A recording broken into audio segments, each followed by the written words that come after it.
Hi everyone, welcome to the Teaching Kitchen here at Dave's Market in Midtown Cleveland. My name is Juliana Blischok and I'm a registered dietitian with Sodexo here at University Hospitals. I'm Anthony Verona, I'm the culinary director with UH at Sodexo. Welcome everyone. So, as I'm sure you're all aware, our days are beginning to become shorter as we approach the winter months, and come the first Sunday of November, daylight savings time ends and it's going to be darker even earlier. So we want to take this opportunity for our November demo to talk about vitamin D. And vitamin D can be very difficult to get enough of wherever you live, but specifically in Northeast Ohio, a little bit challenging. And unfortunately, vitamin D is not found naturally in that many foods. That being said, one of the best sources of vitamin D is the flesh of fatty fish. So trout, mackerel, tuna, salmon, which we're highlighting here today, are some good sources. So I'm going to turn it over to Chef Tony to tell us what we're making today. Well, we got something really cool for you today. We're going to make some flaky white fish. It could be anything, cod, tilapia, whatever you got laying around. And we're going to stuff it with a salmon stuffing. Salmon has what? Yeah. A ton of good stuff in it, right? Great healthy oils, yeah. Lots to be said for salmon, that's for sure. Right, so we're going to show you how to make a stuffing with the salmon. So I'm just going to go over a few things. We're really cooking here today, so I'm going to start cooking. Basically what I have in here is some mushrooms, some red onion. Mushrooms are what? Yeah, mushrooms, so speaking of vitamin D, mushrooms are hit or miss. It depends on how they're grown. We actually did our last video about mushrooms, so we kind of talked about that. Some have vitamin D, some don't. The ones that do, it's still a small amount. We're including them for the purposes of this video and more importantly for how they taste because they're delicious. Yep. But just know not all of them are going to have the vitamin D. So like a stuffing at Thanksgiving, it's got onions, celery, a little bit of carrot in there. Sometimes people put mushrooms in there, so we're doing that today. So we're just going to brown these up a little bit. I got a little bit of extra virgin olive oil. That's really the only fat we're using in here today. Just some good, clean, extra virgin olive oil. So we're just going to saute this real quick. I do want to show you. So the salmon, right? You can use canned salmon, you can use fresh salmon, you could use frozen salmon. What other kind of salmon is there? I think you got it. Yeah. You know, everything today we bought down here at Dave's, so they just happen to have some nice fresh salmon that was on sale. So I went with the fresh salmon. I just did a quick, I seasoned a little bit. I did a quick poach. What's a poach? Just a light simmer, right? So I put the salmon into a pot. I covered it with cold water. I brought it up to just a slight simmer. I shut the heat off and it just cooked it through. Look, it's just cooked through, right? And I don't want my salmon all completely broken up. I do want a little bit of chunks in there. You do notice some of this bloodline. I kind of take that out. That's just where the salmon has you know, when they take it off the bones, there's a little bit of bloodline in there. It's perfectly fine, but sometimes it can have a little bit of fishy flavor, which is good, because that's got all the oils in it, right? Sure, I mean, you can get, everyone's a little bit different on how their tolerance for that fishy flavor, of course, so you can still find fish that's going to be good for you that doesn't taste as much as like fish. I think salmon is a pretty mild one. Yeah. Really, and like the tilapia, of course, is going to be pretty mild. Yeah, still get the benefits. You can just see I'm lightly breaking this up, and I don't want to cook when I poach it. I don't want to cook it to death because we're going to cook this again in the stuffing of the fish. So I'm just lightly breaking this up with my fingers, but I can tell it's about medium well. There's a little bit of color in there, but again, we're going to cook it again. So just flaked up salmon, as you can see there, pretty easy. There we go. Okay. So I got my nice stuffing going. You just want a little bit of color. You want to wilt them. The one thing you want to look in here is the mushrooms are about, I don't know the percentage, but they're a lot of water, 90% water. And you can see in here there's no water, right? There's no boiling. So that means I have a nice heat, and before the water comes out, it immediately evaporates. We're going to concentrate the flavor that way. If you start seeing water, then your pan's not hot enough. And that's just going to end up kind of stewing in its own juices. So we can see there's very little water. And I did a real fine chop on that, which is what we're looking for. Okay, so cold salmon, which is important. And I already have one made, but we're just gonna act like this is cold, okay? So I'm gonna scrape this in here. Actually, before I do that, I'm gonna add some other key ingredients. Now this is the kind of chefy coming out of me in here. I add a little bit of Worcestershire sauce, just a little bit, right? I'm gonna add a little bit of dry mustard. Adds a ton of flavor. Yum. You'll see we're making a sauce for this later, and I do add some Dijon mustard in there as well. Give it a little bit more flavor. And then I'm gonna season it with just a little bit of black pepper and a little bit of salt.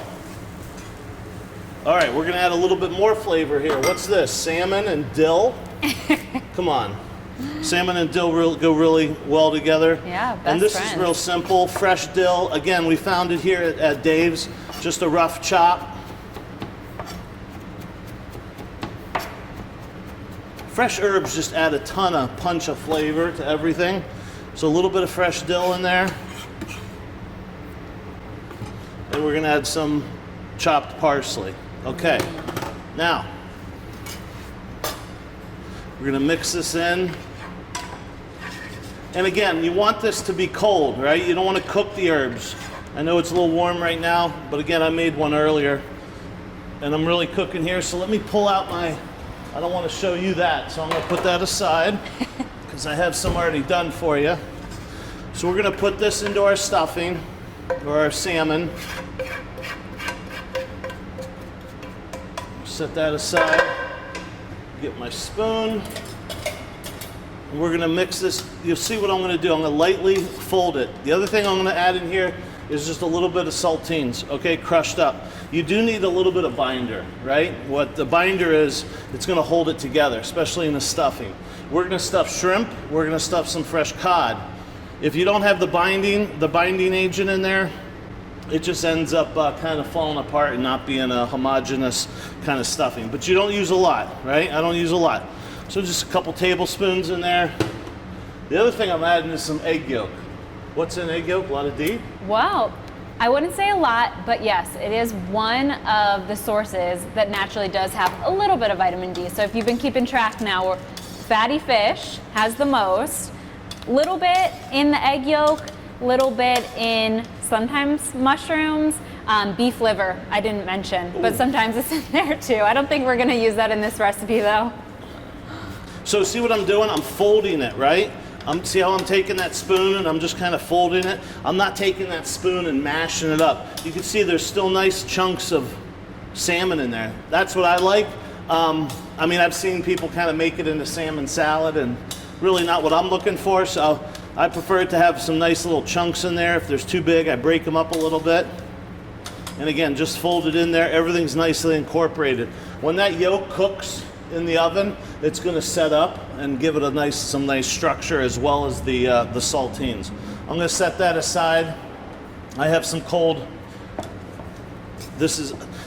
After you're done, even if you do put it in there, put it in the refrigerator, let it cool. You can see the difference. See how this is more set up, right? Yeah. What happens is, excuse me, if you add the saltines and you use it right away, it doesn't have time to hydrate. There's moisture in there, and those saltines will sop up all the moisture and make it nice and firm. And as you can see in here, when I put this in, see how nice chunks, but it holds together. If you do it to this one, it kind of falls apart. Yeah. Okay, and it's really moist, really moist.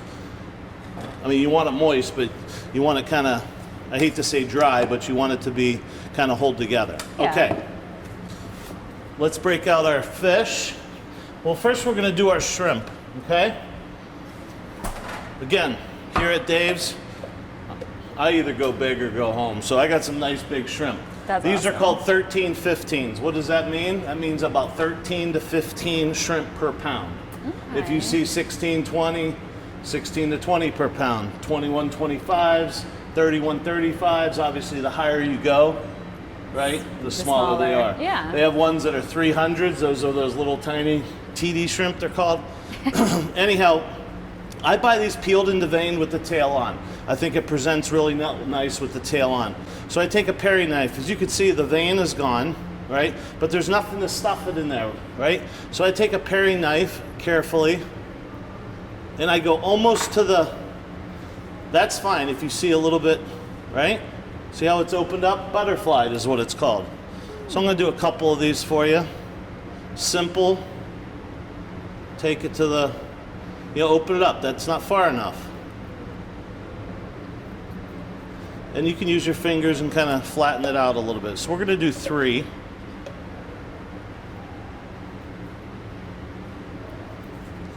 And just open those up a little bit, okay?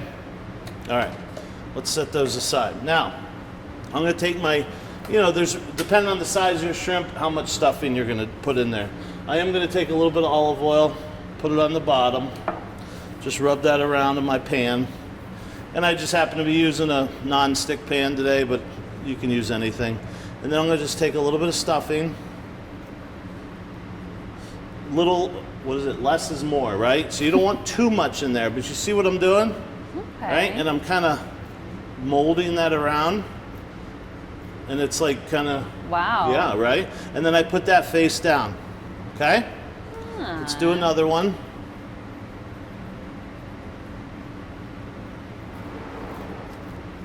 In Louisiana, they do this with like a regular stuffing, but if you've ever been to the restaurants in New Orleans, they take the stuffing and it's like a huge ball of stuffing with a little shrimp on, well, a shrimp like this, but it's more stuffing than anything.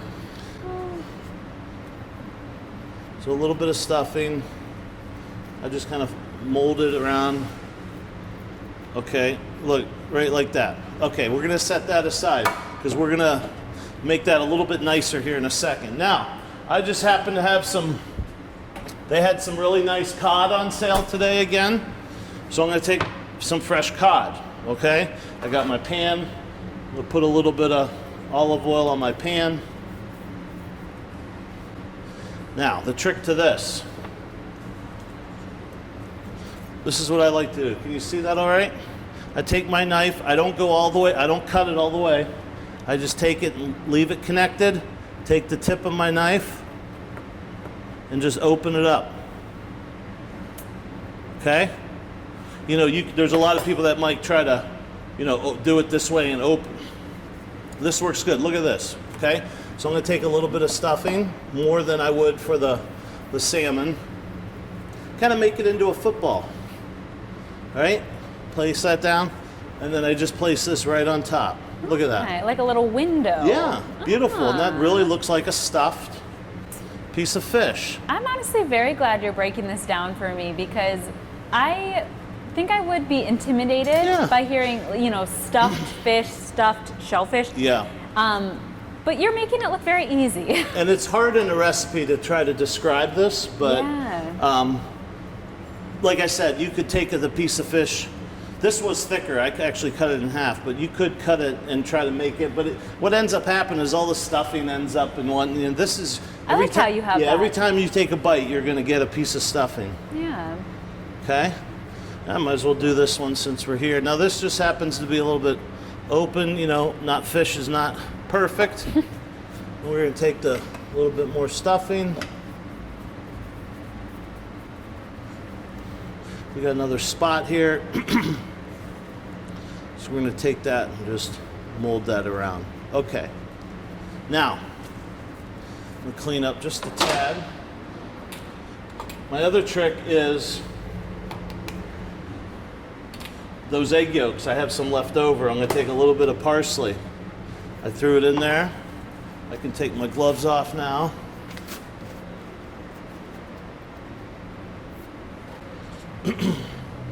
Take a pastry brush, and this is going to add a lot of nice color to the outside and make it look really nice.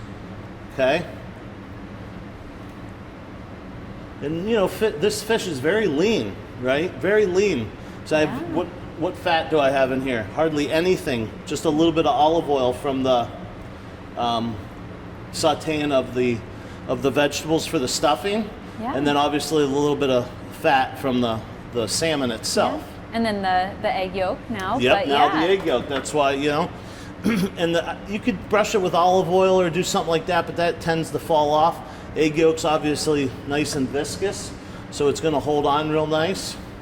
Yeah, that's beautiful. I can already tell it's gonna just look so amazing once it's all cooked. Yep, and the parsley gives it a nice little look to it. Set that aside. I'm just gonna season the top with a little bit of black pepper. Just a tad bit of salt because we didn't go on the outside.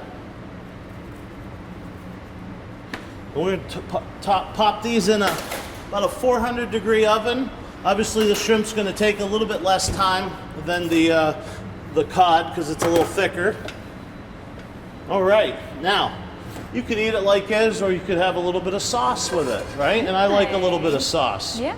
So I'm gonna show you how to make a quick, very quick little sauce. Gluten-free, by the way. Everything, you could make this gluten-free. If you don't want to use saltines, use a gluten-free cracker, perfectly fine. Yeah. All gluten-free, right? Okay. I'm gonna show you how to chop up a little piece of garlic here.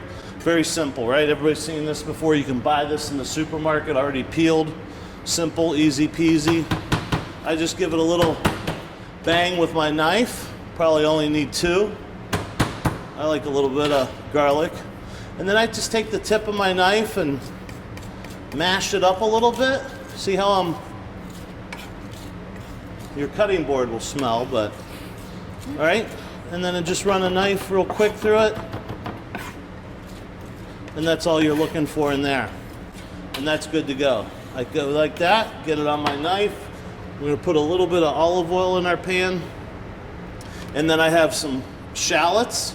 We're gonna start with the shallots first, just a little bit.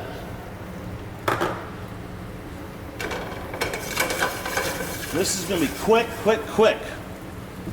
A little bit of garlic. So far, so good, right? Yeah, I mean, it garlic smells delicious. I know garlic, excuse me, doesn't have vitamin D in it, but you tell me garlic's not good for you. No, I won't say that, no. Garlic's gotta be good for you, right? Definitely. And the smell, oh my. Okay, now I cook this on high, right? But you want to keep your eye on it. I don't want any color on this, right? But what I have handy right here is a little bit of white wine. Okay, so if I see it start getting a little dark, I'm gonna add that white wine, and what's that gonna do? That's just gonna stop the cooking process, right? So I see it getting a little dark. I'm gonna add white wine, a couple tablespoons. The key to this, with any pan sauce is what we're calling this, is you want to reduce whatever liquid you put in there, except the main liquid like milk or stock or something. You want to reduce it could be lemon juice, it could be a little bit of white wine, which we're doing here. So whatever you put in there, reduce it by half. So 3 tablespoons, reduce it down to 1.5 tablespoons. Okay. Fish with a little lemon just goes, right? Absolutely. So I'm gonna add a little bit of lemon.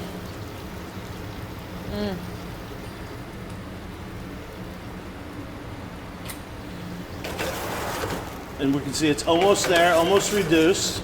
Now I'm gonna take a little bit of my white wine, cold white wine. I'm gonna hit it with a little bit of cornstarch, because we gotta have a little bit of thickener in this, right?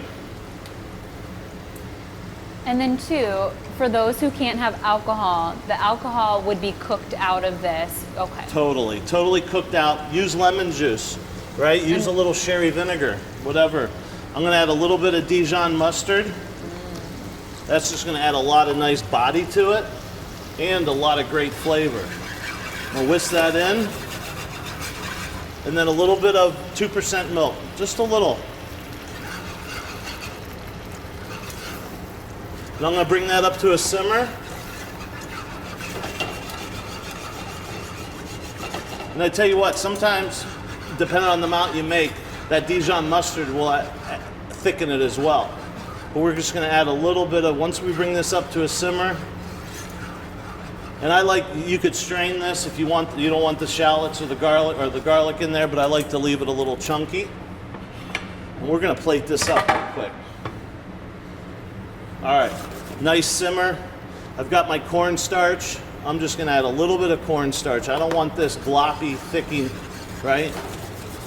And if you do see it thicken up a little bit, nothing wrong with adding a little bit more liquid. But cornstarch, you only need to bring it up to a simmer and it's done. It activated the starch that's in it, and you're good to go. It's not like a flour roux where you have to cook it for 6 to 7 minutes. Okay. Lastly, I'm going to take this off the heat. I'm going to add a little bit of pepper, a little bit of salt, and I'm going to add a little bit of parsley. And then I'm going to give it a quick taste. How is it? Lemony, white winey, got a little bit of Dijon in there. 2% milk. I mean, you could use skim milk. I like 2% just because it's in that middle road of, you could use whole milk, you could use half and half, you could use heavy cream. Heavy cream's obviously going to be a little bit more indulgent. Okay. I'm going to grab this for my...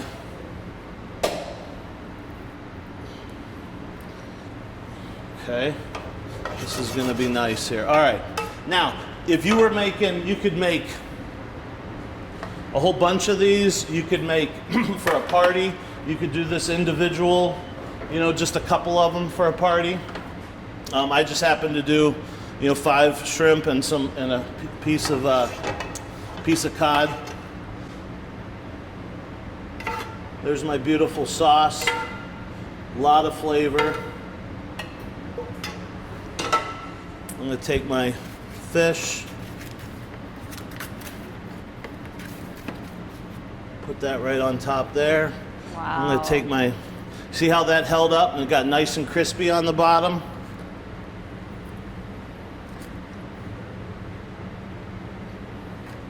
Might as well put them all on there. Yeah. I'm going to add a little bit of parsley. And then I'm going to hit it, might as well hit it with a little lemon wedge or two. Wow. And that was quick, right? I'm impressed. You could do this on a weeknight. whipped Not a that problem. up. Yeah. Not a problem. So, what else? Yeah, well, I'll add some, I always have something to add. Go for it. You mentioned milk. Yeah. So I'm talking about vitamin D, and I haven't brought up milk yet. Americans get most of their vitamin D through fortified foods, namely milk. Keep in mind, not all dairy products have have vitamin D added. And then of course too, if you're not a milk person, if you can't do dairy for some reason, they add vitamin D to orange juice a lot of times. Cereal is something that you can look for vitamin D added to it as well. If you read the label, that's another option. Sometimes yogurt. So look for those fortified foods as well.